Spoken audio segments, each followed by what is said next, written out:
Welcome to Lex Cunningham's Pure Garbage Podcast. Today, Lex, Mr. Smiles, and Boston Chatter are talking NBA.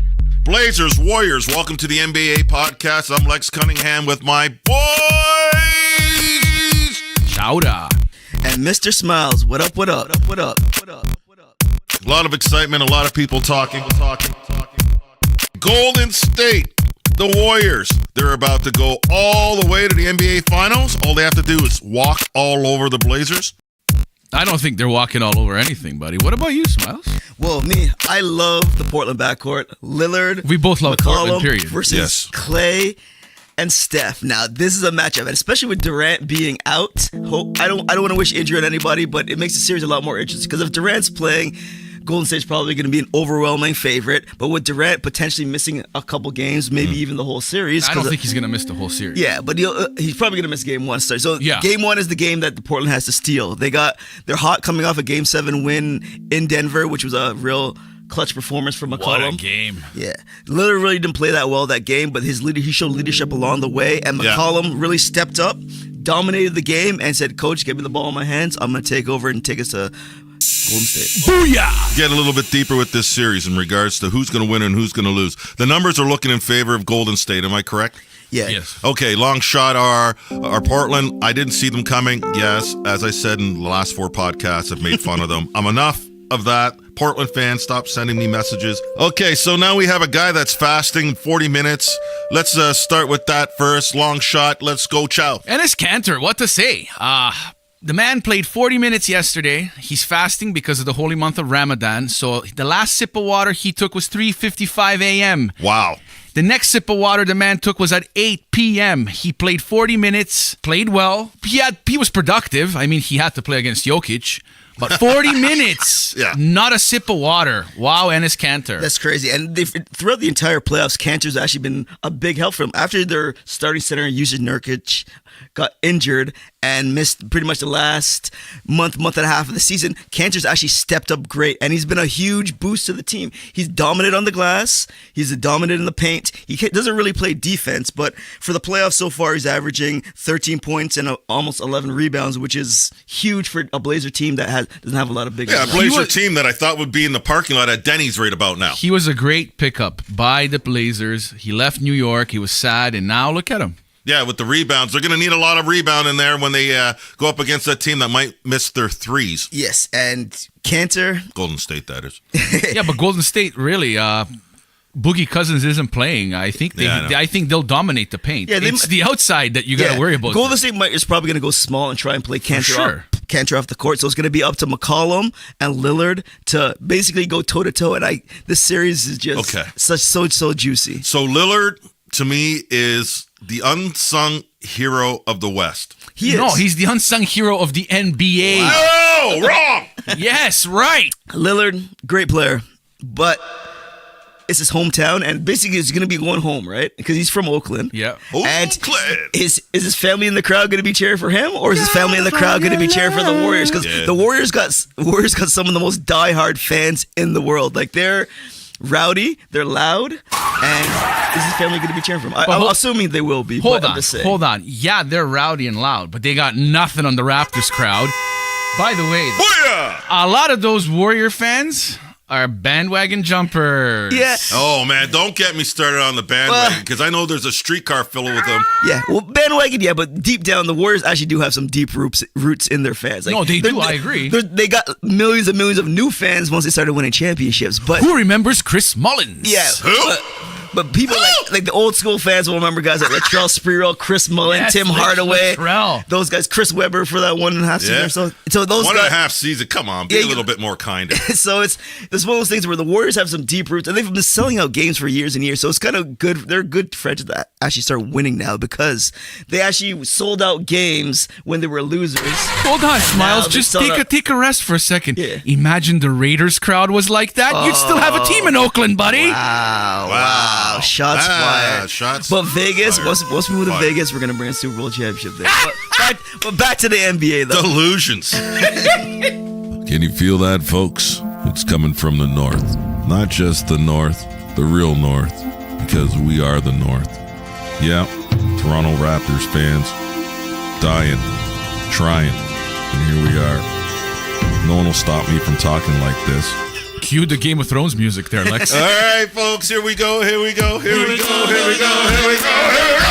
Toronto Raptors fans, gather around. Get your popcorn ready because you have us locked in, dialed in. We've been with the Raps all year, rain or shine. Last year, too. The year before that, we were hanging out at Kennedy Station when we were kids, back before we moved to Oshawa, talking Raptors basketball.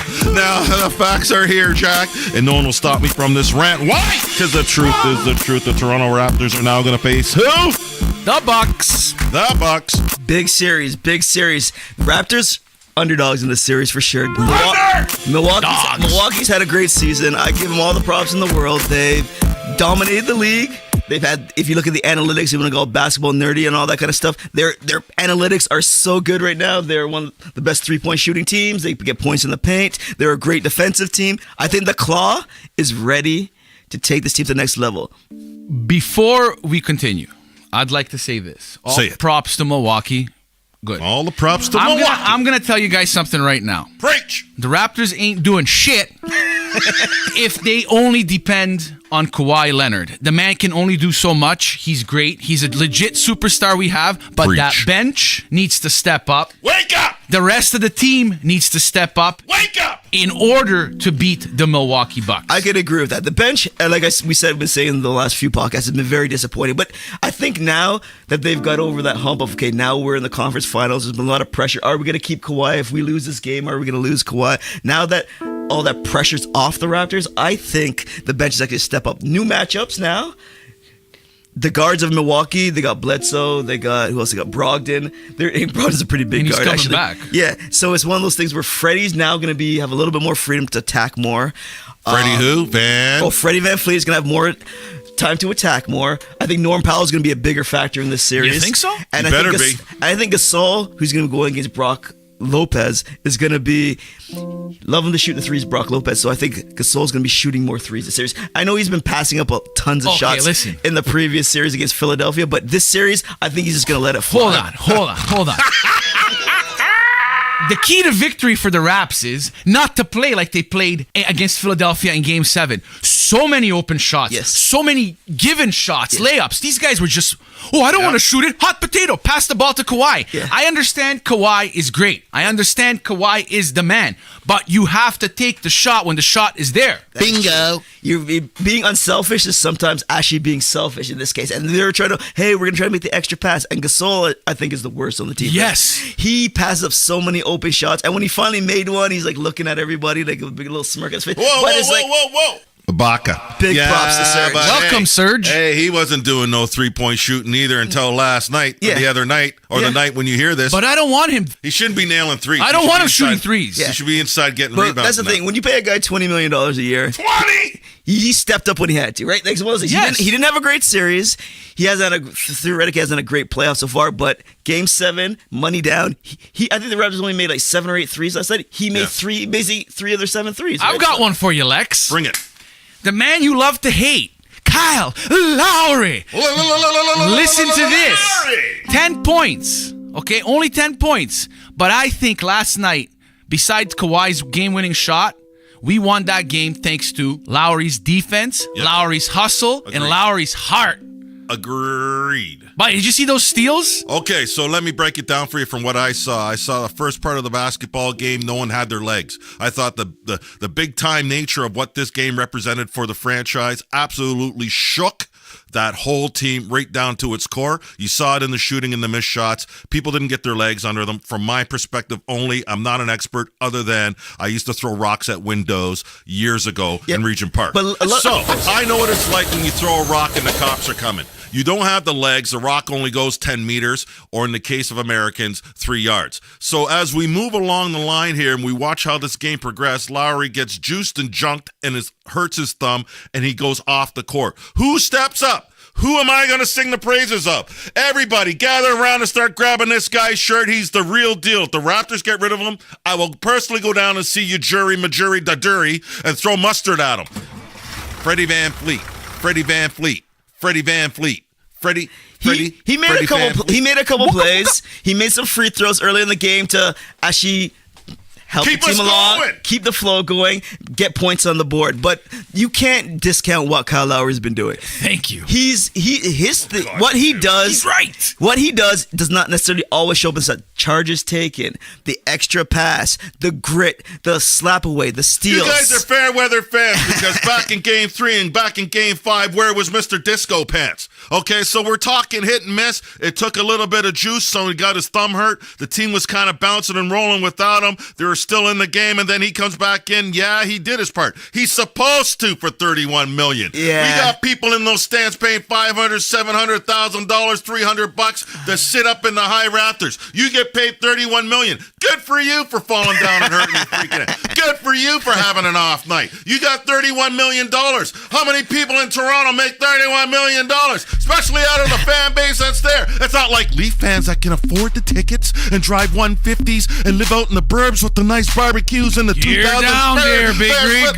Gear down. No, we got Raptor fans, and Raptor fans take the subway, buses, streetcars, and Ubers. They walk around with barely any money in their pocket. They just want to see their team win. They're the outcasts of the GTA in Ontario. They've been laughed at even by Americans. They're despised by Leaf fans because Leaf fans won't even sing Raptor praises. You never hear a Leafer at the game. But yet the Raptors are in, and where are the Leafs? They're all in Muskoka. And if you're a Leaf fan, They're turn this golfing. off because this podcast ain't for you. I'm talking to my Raptor people.